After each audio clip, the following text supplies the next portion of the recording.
आशिया चषकामधील भारत पाक सामन्यावर राज ठाकरे यांनी ट्विट केलेलं आहे। राज ठाकरेंनी अमित शहा आणि जय शहांचं व्यंगचित्र काढलंय। पहलगाम हल्ला आणि क्रिकेट सामन्याचा संदर्भ देत राज ठाकरे यांनी सवाल केलाय।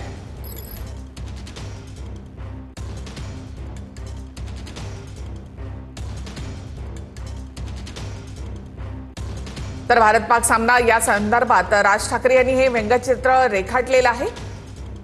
जय शहा आणि अमित शहा यांचं हे व्यंगचित्र राज ठाकरे यांनी रेखाटलंय। पहलगाम हल्ल्याचा संदर्भ देत हे व्यंगचित्र रेखाटण्यात आलेलं आहे।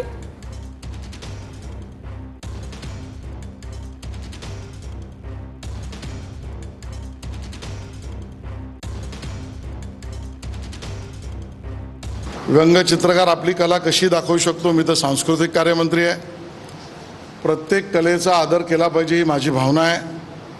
पण त्या कलेमध्ये राजकारणच असेल तर त्याला राजकीय उत्तर द्यावं लागेल, आणि मग राजकारणच करायचं असेल तर मग स्वतः राज ठाकरे यांना माझी विनंती आहे, ज्या वेळेला हा पहलगामवरचा हीन दुर्दैवी हल्ला झाल्यानंतर ऑपरेशन सिंदूरमध्ये भारताने भूमिका घेतली, सेनेने भूमिका घेतली, त्यानंतर त्यांची प्रेस कॉन्फरन्स त्यांनी काढून पाहावी आणि त्या प्रेस कॉन्फरन्समध्ये ते काय बोलले हे मी सांगायचं